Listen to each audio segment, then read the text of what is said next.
Amen. Car il n'y a aucun autre nom qui nous a été donné sur la terre et dans le ciel parmi lesquels nous pouvions être sauvés.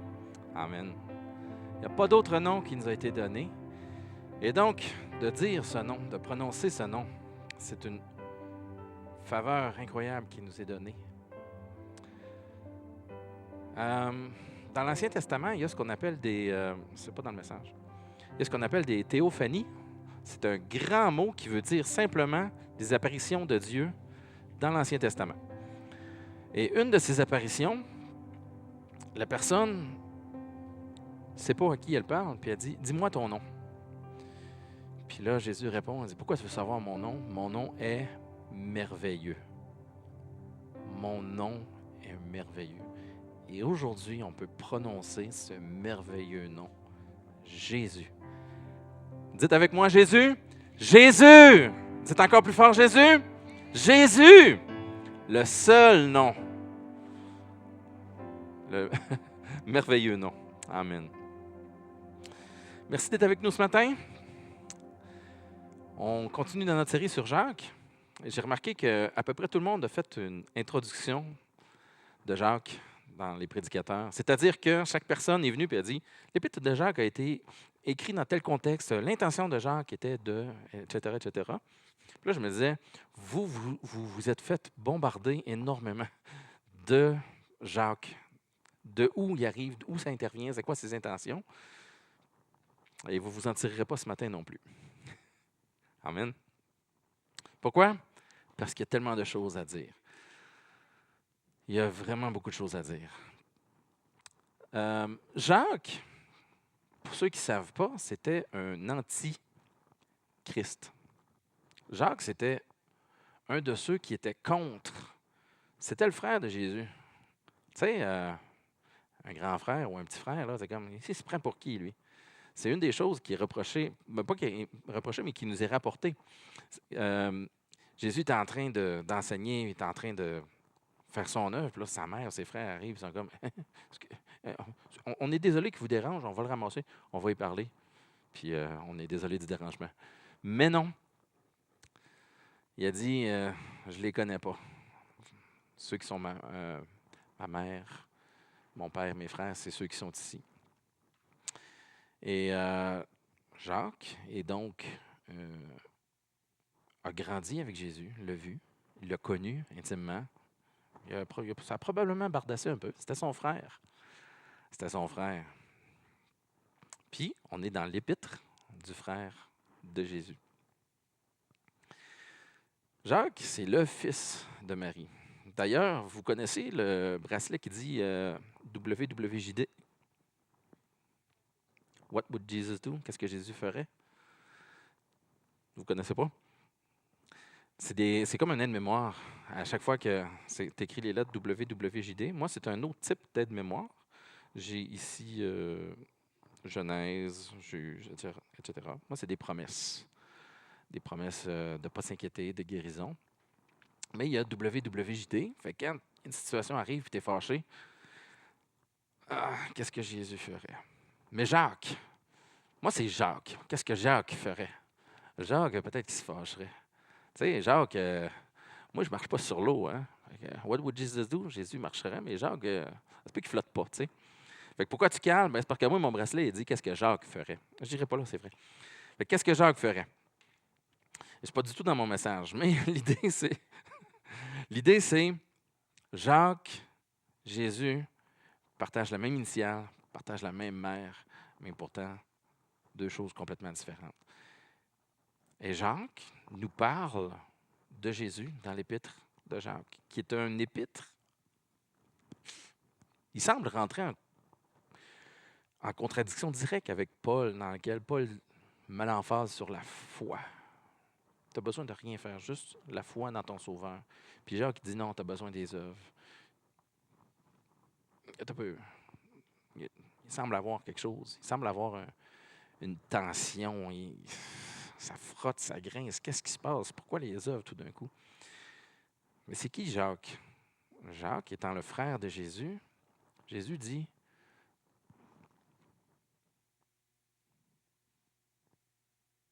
vous êtes mes frères. nous sommes des fils d'adoption. Puis Jacques était littéralement le frère. Il avait besoin de rien faire. Il était parvenu de par sa naissance, de par son statut. Pourtant, l'épître de Jacques n'est pas un épître de « je suis déjà frère de Jésus, j'ai juste besoin de la foi ». Non, c'est un épître d'action. Alors, une des rares personnes qui peut dire « moi, je n'ai pas besoin pour devenir frère, parce que je suis déjà frère, je suis déjà rendu finalement, je suis à la ligne d'arrivée », cet homme-là dit non, un épître d'action. Ça doit être Jacques, ça. Jacques 2,26 dit « La foi sans les œuvres est morte ». C'est le contraire de Paul. C'est violent, la foi sans les œuvres est morte. Donc, notre héros qui a connu Jésus, qui était un c'est-à-dire un opposant à Jésus, à un moment donné, il a rencontré son sauveur comme tout le monde, mais il n'a pas commencé comme ça, mais il était frère, puis il ne s'est pas assis sur ses lauriers, il ne s'est pas assis sur « voici ». J'arrête là parce que je suis rendu. Il dit des œuvres, il dit la foi sans les œuvres est morte.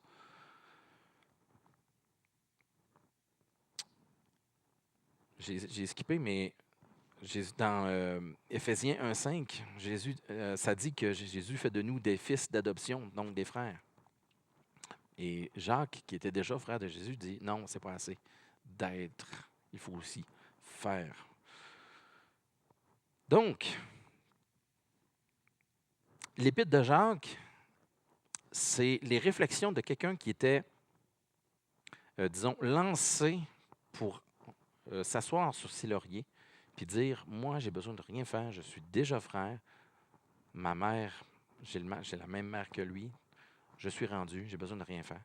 Mais il nous envoie une épître dans laquelle il parle d'œuvre, dans laquelle il parle d'action. C'est donc un regard privilégié sur l'intellect, sur l'intelligence, sur les résultats des méditations de Jacques.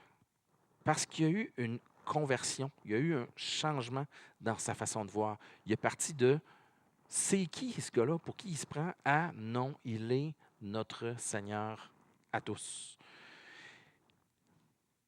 Les résultats de ces réflexions, de ces méditations, les résultats de comment il approfondit la parole, ça nous est rapporté dans cette épître-là, puis c'est une fenêtre précieuse pour nous aujourd'hui pour avoir un regard supplémentaire, une fenêtre supplémentaire sur la foi en santé, la foi réelle.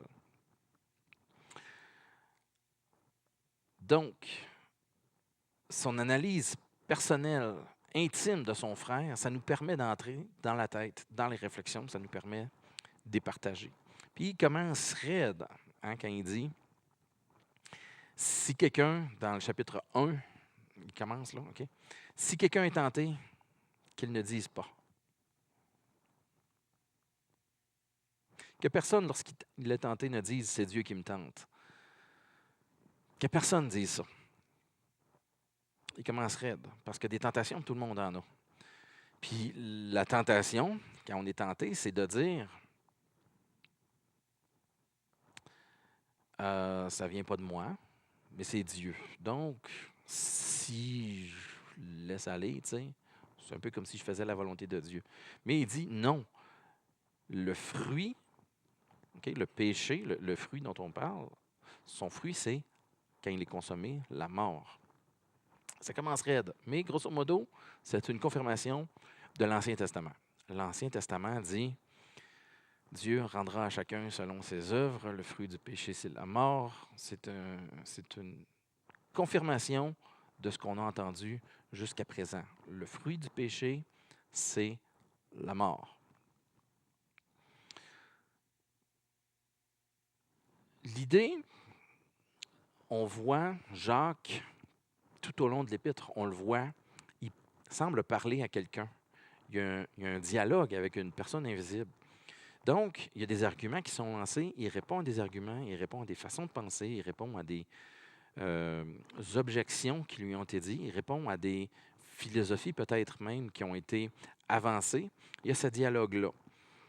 Donc, si Dieu ne voulait pas que je pêche, il n'aurait pas permis cette tentation. c'est un dialogue interne. Puis c'est ça qui transparaît des fois dans la façon dont les gens réagissent à leur péché. Puis lui, il dit non.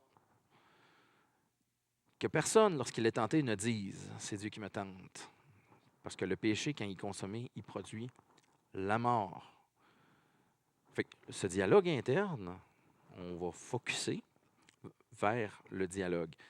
Parce que Jacques dit, dans le chapitre 2, il dit parlez et agissez. Donc, la foi, les œuvres de la foi dont sur lesquelles Jacques se concentre, c'est la parole et les actions. On a déjà vu les actions, mais là, aujourd'hui, on va se concentrer sur la parole. Ça recadre le débat sur le fruit des lèvres qui peut donner la mort, tout autant que de commettre un péché qui produit la mort, en bout de ligne. Le fruit des lèvres qui peut produire la mort. Le fruit des lèvres, c'est-à-dire, je parle, je bénis, je parle, je maudis, je parle en chantant, je parle. Mais c'est la mort qui sort. Donc, ce matin, on va se concentrer sur la parole, une voix authentique. Et la première voix dont on va parler, c'est la voix intérieure. Jacques 1, 22 dit ceci. Mettez en pratique la parole et ne vous bornez pas à l'écouter en vous trompant vous-même par de faux raisonnements. De faux raisonnements. La voix intérieure. Genre de raisonnement, si Dieu ne voulait pas que je pêche, il n'aurait pas mis cette tentation-là dans ma vie. Donc, si je pêche, je fais plaisir à Dieu.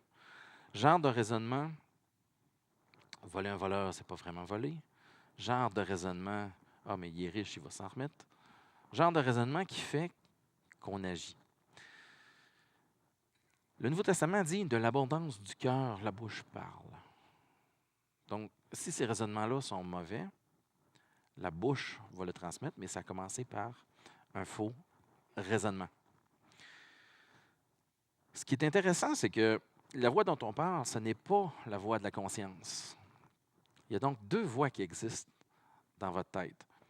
J'ai appris dernièrement, semble-t-il, que c'est vrai, mais ce n'est pas tout le monde qui a une narration dans leur tête. Il y en a qui réfléchissent en images, il y en a qui réfléchissent en voix.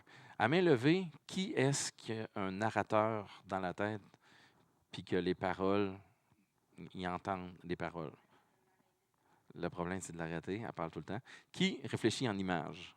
Quand on imagine quelque chose, c'est des images. OK. Fait que c'est quand même divisé. Qui dirait qu'il y a quelqu'un d'auditif? À main levée. C'est ce que je pensais. Donc, quand on est auditif, on a une voix dans la tête, puis quand on est visuel, on a des images dans la tête. Mais cette voix-là dans la tête, la voix de la conscience, n'est pas la voix qui nous trompe. Et la difficulté vient vite à distinguer. Elle ne change pas de voix. Hein? C'est juste les mots qui changent, mais c'est la même voix. On entend dans notre tête, puis là, c'est comme, est-ce la voix de la conscience? Est-ce la voix de la vérité? Est-ce la voix réelle de ce qui devrait arriver? Ou est-ce que c'est moi, mon raisonnement tordu? Ou est-ce que, parce que ça peut arriver, des fois Dieu fait bien les choses, mais c'est notre voix, mais notre raisonnement n'est pas tordu. Puis là, comment est-ce qu'on se retrouve dans cette abondance généreuse de pensée, un tourbillon de mots? Comment est-ce que je fais la distinction? Je ne sais pas. Moi, je ne sais pas encore, mais je peux vous dire que la parole de Dieu est un guide, puis ça nous permet de trancher entre ce qui vient de notre esprit et ce qui ne vient pas de notre esprit. Amen. Donc, la voix de notre conscience, souvent, va aller à l'encontre de nos désirs charnels.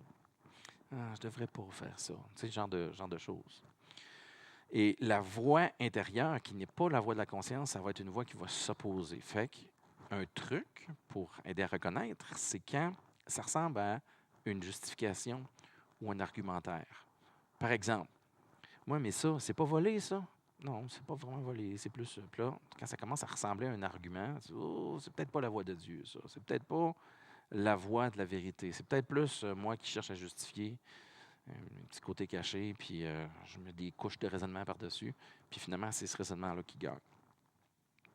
Jacques 3,14 dit ceci. Si vous avez dans votre cœur un zèle amer et un esprit de dispute, ne vous glorifiez pas et ne mentez pas contre la vérité. La voix interne, celle qui pollue jusqu'à ton zèle, le zèle qui est l'expression physique, c'est moi qui fais, c'est moi qui agis, c'est moi qui donne du bénévolat, c'est moi qui... OK? Mais le zèle amer, c'est que ces pensées-là ont venu salir mon zèle. Puis maintenant, mon zèle est souillé par cette pensée-là. L'amertume, est-ce qu'elle est dans mes œuvres ou elle est dans mon cœur?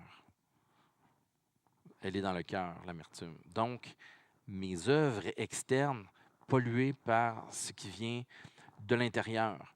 L'esprit de dispute, là, la voix qui s'oppose à Dieu, c'est cette addition d'argumentaire-là qui vient, qui fait en sorte que moi, je vais passer avant le commandement de Dieu. Par exemple, l'idée de ne pas voler ou l'idée de ce n'est pas Dieu qui tente, mais là, tout d'un coup, non, il n'aurait pas permis ça. Cet argument-là, cette construction mentale-là que j'applique par-dessus la parole, vient salir, vient souiller même mon zèle. Ça veut dire que c'est pas important nécessairement les œuvres que je fais pour Dieu. Ultimement, c'est le cœur qui compte. Il n'y a pas il y a aucune quantité d'œuvres que je peux faire qui va faire en sorte que je vais être sauvé. Ça veut dire que même si je le fais pour Dieu, ça se peut que ça soit souillé. Paul, vous savez, Paul, il était zélé pour Dieu. Il était zélé, puis il respirait la menace et le meurtre. Puis il dit ces choses-là, là, dans lesquelles j'étais fier, je les ai regardées comme de la boue. Parce que ce zèle-là était souillé par cette pensée-là, cette pensée croche qu'il y avait dans la tête, qui venait tordre, qui était l'esprit de dispute, qui s'opposait littéralement à l'œuvre de Dieu.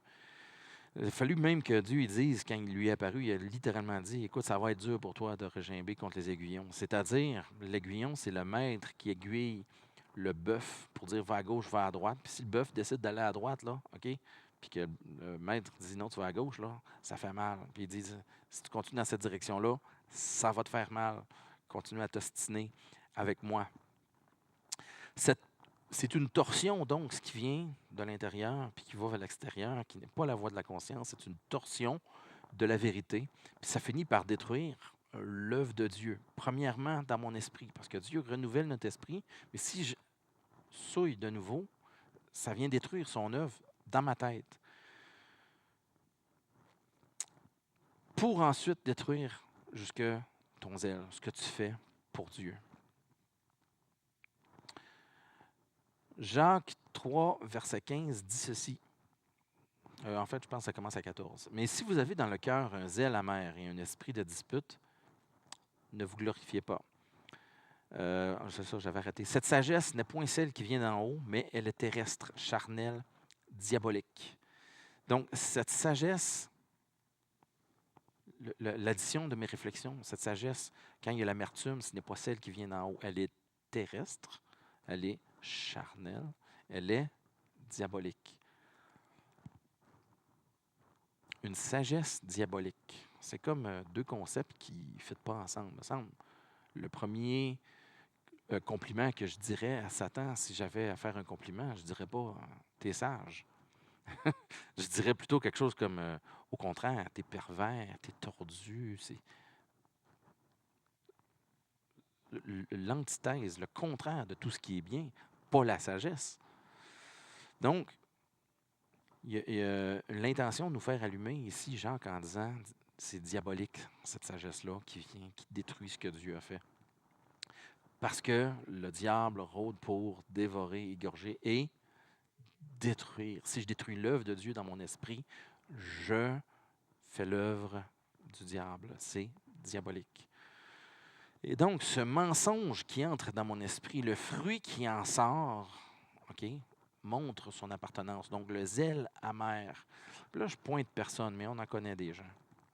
le zèle amer qui vient puis qui souille. Tu dis, oui, oui, tu rends service, mais tu sais, tout le monde autour ressort vidé, là. Parce que c'est du chiolage, parce que c'est. Tu sais, on sent que tu n'as pas envie d'être là. On sent que c'est un fardeau. Puis là, je ne parle pas des situations de la vie qui pourraient faire que c'est difficile, là. Je parle vraiment du fruit de l'esprit, du fruit de ta sagesse qui se transmet dans tes mains puis qui souille. Il y a une atmosphère, il y a quelque chose qui se dégage de ça. Pas ici. Je ne l'ai pas vu ici. Pour vrai, là, c'est pas. Je dis pas ça pour être gentil, là. Mais on connaît tous des gens dont c'est le cas. Donc, le fruit qui ressort, ce fruit-là disons, de destruction de l'œuvre de Dieu, ça montre d'où vient cette sagesse-là. Puis là, je vais continuer au verset 17 qui dit « La sagesse d'en haut ». Donc, on a dit une sagesse terrestre, charnelle, diabolique, mais la vraie sagesse, la sagesse d'en haut, est premièrement pure. Donc, le zèle ne devrait pas être amer. Ça devrait être le zèle, exprimé tel qu'il devrait être. Premièrement pur, c'est-à-dire mes pensées pures qui ne souillent pas l'œuvre de mes mains. Ensuite, elle est pacifique. Bien souvent, on dit qu'il y a comme un esprit de dispute, dans le sens où je ne sens pas de complicité. C'est toujours de la chicane, il y a toujours, on se grimpe d'en face, il y a toujours la sagesse, OK, est pacifique. Ensuite, elle est modérée. C'est intéressant. C'est intéressant parce que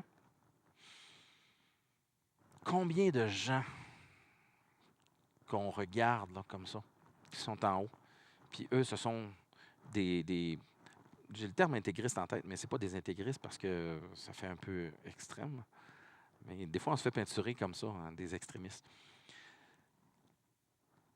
Des gens, disons, profondément zélés pour Dieu. OK? On les regarde, sont là, sont zélés, puis ils font. C'est Dieu partout, Dieu dans leur soupe, puis tu sais, ils sont comme, c'est Dieu partout. Mais la sagesse, c'est premièrement modéré. La sagesse divine est premièrement modérée. Donc, les excès de zèle, ça serait le contraire de la sagesse. Il y a un verset qui me monte en tête qui dit que ces préceptes-là sur lesquels on additionne, ces préceptes sur préceptes, précepte sur précepte, loi sur loi, ça sert juste à glorifier la chair. Donc, ultimement, c'est bon dans le sens où ça montre le mépris du corps, mais ensuite, ça place le corps au centre de tes réflexions parce que tu ne penses rien qu'à le priver. Puis cet extrême-là, c'est pas modéré. Amen. Si je vous disais que tout goûte meilleur avec modération, est-ce que ça vous ferait penser à une campagne publicitaire qu'il y a eu dans le passé? La modération a bien meilleur goût. Donc, modérée, intéressant, conciliante, une sagesse conciliante. Si je vous parle le mot m'échappe. Mais conciliante, ça veut dire je vais pas être intégriste, je vais permettre des petites OK, ça je ne veux pas l'exprimer, puis je vais tolérer cette chose-là, même si, mettons je ne suis pas d'accord.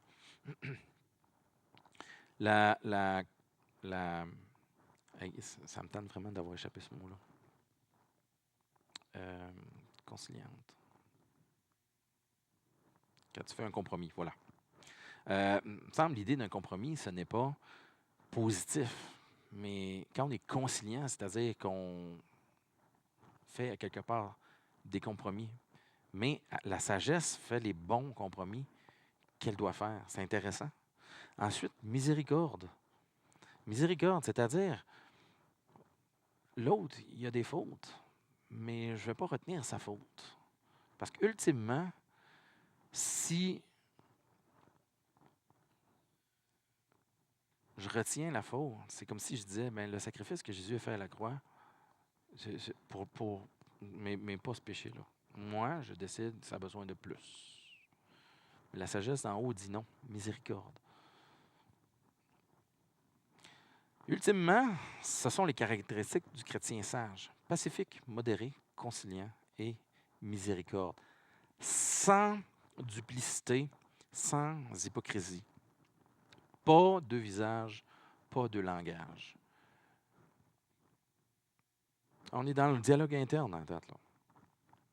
La voix intérieure qui porte cette signature dans ta vie va porter ce fruit. Comment je fais pour savoir que dans ta vie, le dialogue ou la sagesse qu'il y a ici, elle est pure, elle vient de Dieu, elle vient d'en haut, c'est qu'elle porte ses caractéristiques. Si dans ta vie, ce que je vois, c'est de la chicane, c'est des divisions, si dans ta vie, ce que je vois, c'est de la destruction, si dans ta vie, ce que je vois, c'est des faux raisonnements, c'est tromper, si dans ta vie, ce que je vois, c'est une sagesse charnelle, amère, un esprit de dispute, je peux dire que la sagesse qui t'habite n'est pas la sagesse d'en haut. Elle doit être pure, pacifique, modérée, conciliante, pleine de miséricorde et de bons fruits. Autrement dit, il y en a d'autres, là, je ne les ai pas toutes nommées. Exempte d'hypocrisie, de duplicité. Amen. La voix intérieure qui va porter cette signature va porter dans notre vie ce fruit obligatoirement, parce que la parole de Dieu ne revient pas à lui sans avoir porté son fruit. Mais comme de l'abondance du cœur, la bouche parle, Matthieu 1, 2, 3, 4, Matthieu 12, 34. De l'abondance du cœur, la bouche parle, donc il y a aussi la voix extérieure. Jacques 1, 26 dit ceci. Si quelqu'un croit être religieux sans tenir sa langue en bride, mais en trompant son cœur, la religion de cet homme est vaine. Donc, quand la voix intérieure sort, elle a le pouvoir d'annuler ta religion. Une religion vaine, c'est-à-dire que c'est une religion qui sert à rien. Donc, les principes de fais ceci, fais cela, ne fais pas ceci, ne fais là, prends, mange, ne prends pas, ne mange pas. Tous ces principes-là. Puis des fois, il y a des chrétiens, la liste de choses à ne pas faire est beaucoup plus longue que la liste de choses que tu as le droit de faire. C'est embêtant. C'est embêtant parce que tu te dis, ben si je manque mon coup, ça m'enlève-tu le salut? Puis premièrement, puis deuxièmement, si moi j'ai cette liste-là ici de choses que je ne peux pas faire, puis l'autre à côté, long comme ça, sa liste, wow, lui est spirituel, puis on descend jusqu'où comme ça? Finalement, l'homme qui fait rien, c'est l'homme le plus spirituel, mais tout le monde sait que l'homme qui fait rien n'est pas spirituel. OK, bon, je suis parti, je suis parti ailleurs, parce que l'homme qui ne fait rien, il fait rien. C'est quoi la différence entre lui et le jambon qui est assis dans le marché, le supermarché, puis qui attend juste de se faire manger? Il n'y a aucune différence. Ils n'ont aucune action, ni positive, ni négative. Donc, la religion vaine, je peux canceller tout ce que je fais, tous ces sacrifices-là, par ma bouche. Je relis, si je le retrouve. Si quelqu'un croit être religieux sans tenir sa langue en bride, mais en trompant son cœur. Donc, il y a encore la notion de tromper son cœur, mais il y a la notion de un homme religieux qui cancelle son œuvre. Jacques 3,2 dit ceci. Nous bronchons tous de plusieurs manières. Si quelqu'un ne bronche point en parole, c'est un homme parfait, capable de tenir tout son corps en bride. Finalement, c'est pas très compliqué pour être parfait. Hein? Proverbe dit celui qui, même le fou a l'air sage lorsqu'il se tait. J'ai manqué ma shot. Je pense que j'avais 6 mois, puis j'avais manqué ma shot. Même le fou a l'air sage lorsqu'il se tait, mais c'est plus l'idée que la langue vient ruiner tellement de ces œuvres-là qu'on fait. Tout va bien, puis une parole mal placée. Pff. Ceux qui sont en fréquentation connaissent le pouvoir de la langue. Tu peux scraper un rendez-vous, scraper un potentiel par une parole mal placée. Un compliment peut même se revirer contre toi s'il n'est pas dit sur le bon ton. Le fruit de la bouche, là, c'est un fruit qui a un potentiel destructeur incroyable. Et donc, pour être parfait, silence. C'est simple. C'est même pas dur. En fait, c'est presque impossible. C'est impossible parce que la langue c'est le moyen que Dieu veut utiliser pour sauver les âmes. Amen. Fait qu'il va falloir parler, il va falloir dire des choses, il va falloir s'en servir. Jacques 3, verset 4 dit ceci. Là, je continue dans le fruit de la bouche. Voici, même les navires qui sont si grands et que poussent des vents impétueux sont dirigés par un très petit gouvernail au gré du pilote. Donc, si on pense aux gros pétroliers, qui sont énormes, beaucoup plus gros que ça, là, c'est un tout petit gouvernail qui dirige ce grand navire-là. Et ce gouvernail-là indique l'intention d'une personne. Donc, ce que Jacques dit, c'est que le fruit de la bouche témoigne de notre intention, puis peut influencer. Influencer des organisations.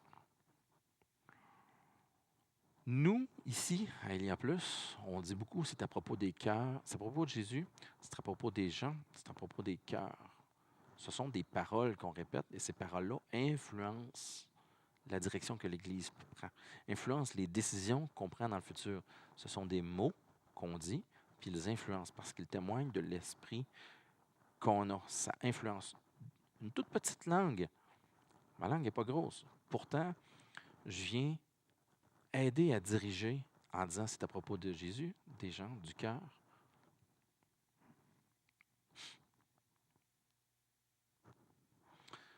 Dieu fait donc reposer l'essentiel de l'avancement de son royaume sur ce petit gouvernail. Dieu veut faire avancer son royaume au Saguenay-Lac-Saint-Jean, comme ailleurs dans le monde, sur la bouche. Il a utilisé la prédication. D'ailleurs, il dit qu'il a utilisé la folie de la prédication. Un outil qui a un potentiel tellement destructeur, puis Dieu dit, je vais utiliser ce potentiel destructeur-là, puis je vais le changer pour le convertir en potentiel constructeur. Dieu utilise la folie de la prédication pour faire avancer son royaume. Est-ce que j'ai l'esprit, moi personnellement, je me pose la question, est-ce que j'ai l'esprit suffisamment pur pour faire avancer le royaume de Christ, le royaume de Dieu par ma bouche? Est-ce que mon potentiel destructeur est neutralisé? Moi, je pense que non, parce que je ne suis pas parfait encore.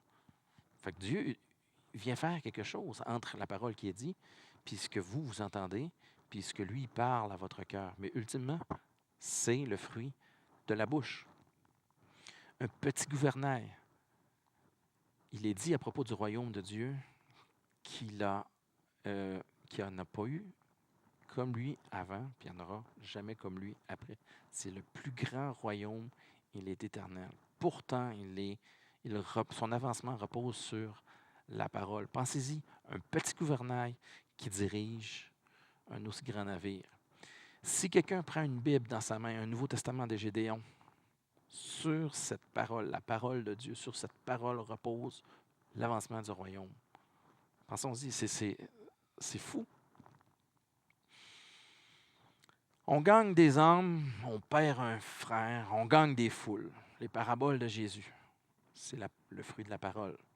Les discours de Pierre, des milliers qui viennent à Christ après un discours. Les prophètes qui influencent les cœurs des rois, positivement ou négativement, par le fruit de la bouche. On va avoir une prochaine série. Je vous annonce que la prochaine série, c'est Détour sur les petits prophètes. Puis il va y avoir, entre autres probablement, je ne connais pas d'avance, mais il va y avoir Jonas. Jonas qui était envoyé vers Ninive pour changer le cœur d'un peuple. Un prophète avec sa langue qui influence une nation entière. Le fruit de la bouche. Pourtant, cette langue oscille donc entre le bien et le mal. Elle oscille entre bénir et maudire.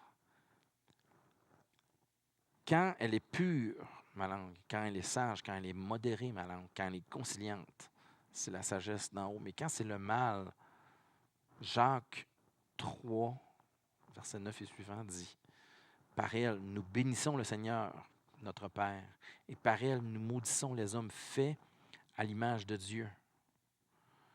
De la même bouche sortent la bénédiction et la malédiction. Il ne faut pas, mes frères, qu'il en soit ainsi. Je n'ai pas besoin de vous dire qu'il ne faut pas que la bénédiction et la malédiction sortent de la même bouche. Je n'ai pas besoin de dire ça.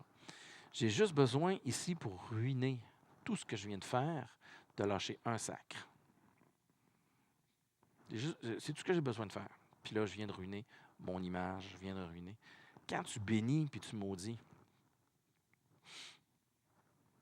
tu places sur ce que tu dis le risque que ce soit faux. Puis là, quand c'est des mots comme ça, c'est pas tant important, mais si demain matin, tu prends un médicament, OK? Pour le mal de tête, OK? Ta petite bouteille de capsules, il y a 30 capsules, puis tu sais que dedans, il y en a une sur deux, c'est de l'arsenic, puis une sur deux, c'est de l'aspirine. Dans la bouteille. Dans la même bouteille. Est-ce que tu vas prendre la chance de prendre une de ces pilules-là? Moi, je ne le ferai pas, parce que tu as une chance sur deux que ce soit de l'arsenic. Mais mettons, on a fait un grand travail, là, on l'a purifié, là, mais il reste une chance sur 30 que ce soit de l'arsenic. Tu vas-tu quand même tenter ta chance? C'est la même chose avec notre bouche. Si on bénit puis on maudit avec la même bouche, c'est un risque incroyable que tu places. Les gens ne peuvent pas se fier sur ce que tu dis parce que là, peut-être que c'est la malédiction. Tu as peut-être une mauvaise intention. Tu as peut-être les intentions. On s'entend-tu que ça, c'est quelque chose qui vient souiller bien des choses dans le monde? Le fruit de la bouche ne peut pas être malédiction et bénédiction dans la même bouche parce que ça neutralise tout le reste. À partir du moment où j'ai utilisé ma bouche pour faire le mal, ça souille. Ça souille tellement.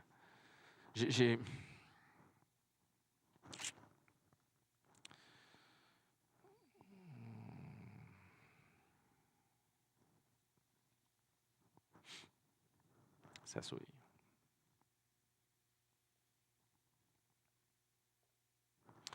Il y en a ici qui, disons, ont vécu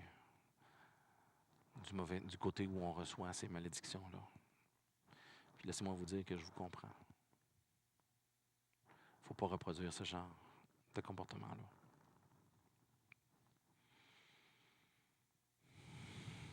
Un coup que tu as détruit tout par le fruit de ta bouche, ça nous ramène à notre premier passage qui dit « La religion de cet homme est vaine ». Combien de temps ça prend quand tu as placé 15 000 dominos, là, combien ça prend de temps pour faire tomber tous les dominos à partir de 1 que tu fais tomber? Ça va vite, là. Ça va très, très vite.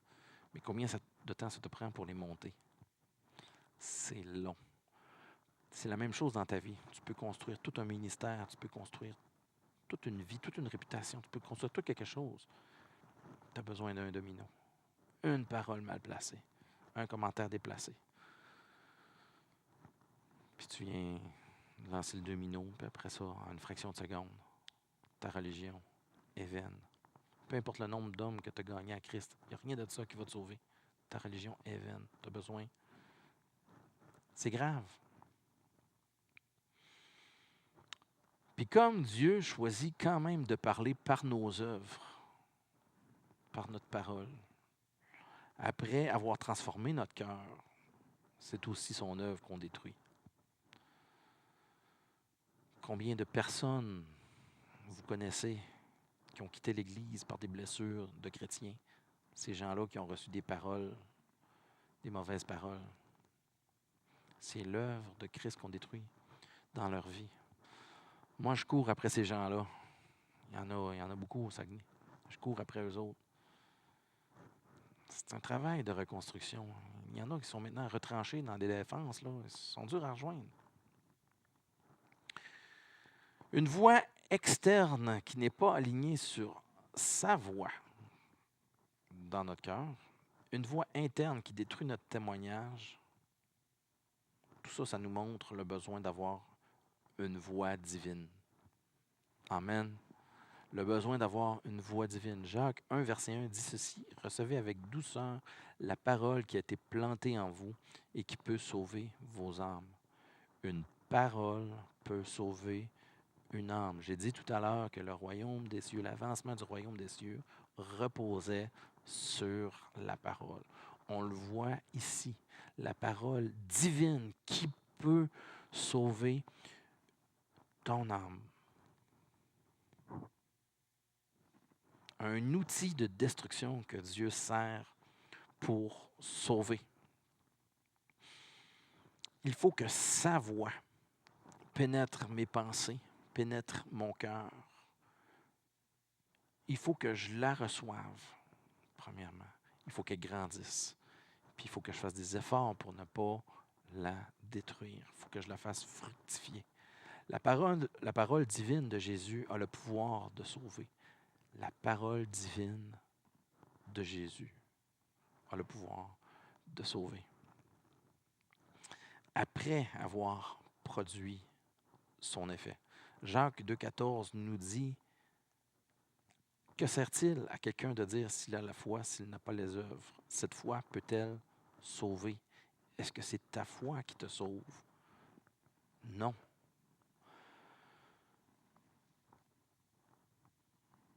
C'est la parole de Christ lorsqu'elle produit son effet dans notre cœur. Si Jésus n'avait pas permis le salut, si Jésus n'avait pas promis le salut en premier, aurions-nous la capacité nous-mêmes de nous sauver? Si ce n'était pas lui qui avait initié le mouvement, est-ce que je pourrais me sauver par moi-même? C'est impossible. Si ma foi est vide de la parole de Christ, si ma foi est vide de la parole de Christ, est-ce que je suis sauvé? En fait, si ma foi est vide de la parole de Christ, je pose la question, comme Jacques la pose: quelle est la différence entre moi et un démon? Parce que les démons croient et ils tremblent. Il doit y avoir une différence entre ma foi et celle d'un démon. Entre la voix intérieure, la voix extérieure, il doit avoir la présence de la voix divine, la parole de Jésus dans mon cœur. C'est ça qui va faire la différence dans mon cœur. C'est ça qui va produire son effet autour de moi. C'est ça qui va faire avancer le royaume de Dieu au Saguenay. C'est quand la voix divine va passer par ma bouche, mon témoignage, l'œuvre de mes mains. Quand ma tête va être transformée, mon cœur va être transformé, puis que je vais transformer les gens autour de moi. Arrêter de détruire, commencer à construire. C'est comme ça que le royaume de Dieu va avancer. Si je ne fais pas ça, ça ramène à me tromper moi-même par des faux raisonnements. Jacques 1,18 dit: « Il nous a engendrés selon sa volonté. » C'est sa volonté. C'est ça qu'il veut. Il veut nous faire naître de nouveau. Il veut nous sauver. C'est par sa volonté. OK? Il nous a engendrés selon sa volonté par la parole de vérité. C'est la vérité, sa parole. Donc, l'intention, c'est de sauver. Puis sa parole, c'est la vérité. Ça se trouve être une reformulation de Jésus qui dit: « Je suis le chemin, la vérité et la vie.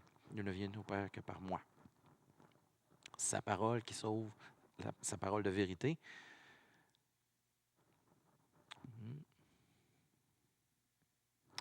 Sa parole qui sauve, sa parole de vérité, c'est ça qui influence qui influence le Saguenay.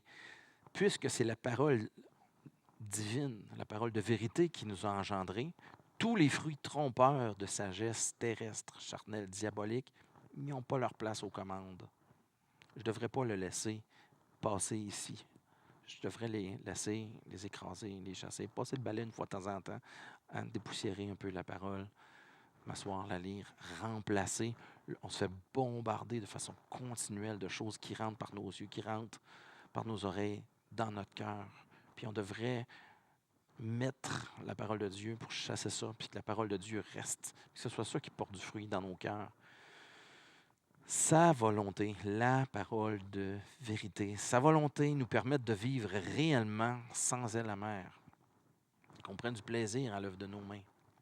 C'est ce qu'on trouve dans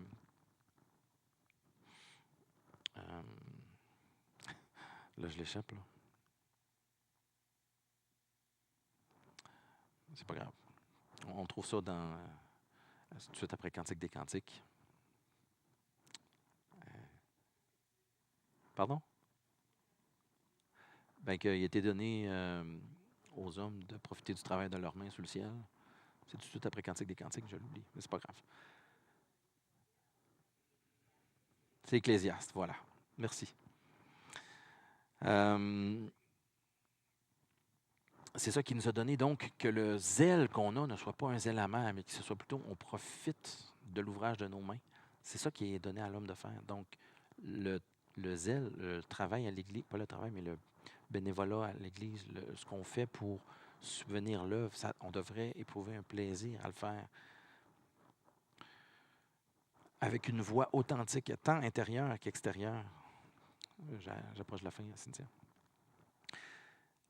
Comme la voix divine est authentique, comme la voix divine est vraie, il devrait avoir un accord entre ce qu'il y a ici, ce qu'il y a ici, ce qu'il y a ici, puis la voix divine. Pour ceux qui écoutent, c'est un esprit, un cœur et une voix authentique. Des instruments utiles pour l'avancement de son royaume. Jacques 5, verset 19 dit « Mes frères, si quelqu'un parmi vous s'est égaré, et c'est comme ça qu'il conclut d'ailleurs, si quelqu'un parmi vous s'est égaré loin de la vérité, qu'un autre le ramène. » Comment est-ce que tu ramènes celui qui est égaré de la vérité? Par la bouche. Tu vas convaincre, tu vas réparer. Tu répares ce que les paroles destructrices ont fait. Tu utilises ta bouche en accord avec la vérité, puis tu ramènes un frère. Si quelqu'un parmi vous s'est égaré loin de la vérité et qu'un autre le ramène, qu'il sache que celui qui ramène un pécheur de la voie où il s'est égaré sauve une âme de la mort et couvre une multitude de péchés. On a vu que la parole de Jésus est une parole qui sauve, mais que quand je les parle, elles viennent avec une puissance.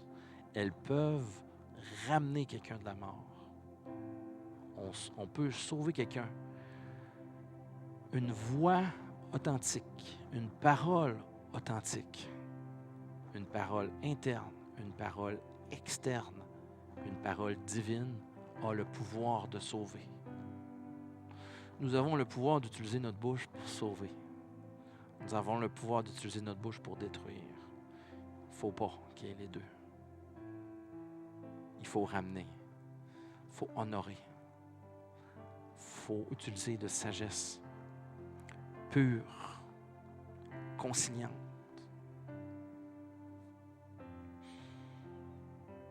Modérée.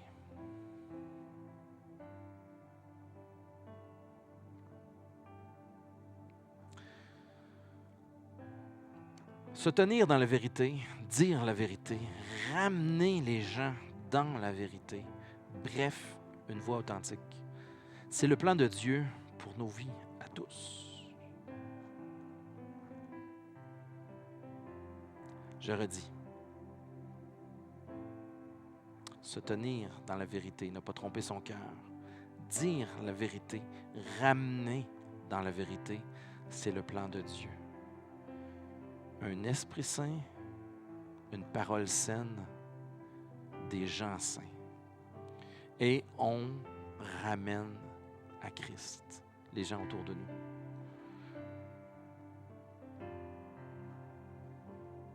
C'est une voix authentique au Saguenay, c'est le plan de Dieu pour le Saguenay, pour nos vies à tous. Une vie libre des mensonges qui rendent notre foi vaine. Une vie libre de ce qui nous détruit, de ce qui détruit l'œuvre de Dieu dans nos vies. C'est sa volonté pour notre vie. Une vie libre de ce qui détruit mon témoignage. Une vie libre de ce qui détruit l'œuvre de mes mains, mon zèle. C'est le plan de Dieu pour notre vie. Une vie libre de ce qui nuit à l'avancement de son royaume, c'est ce que Dieu veut pour nos vies. Parce que Dieu veut que son royaume avance au Saguenay.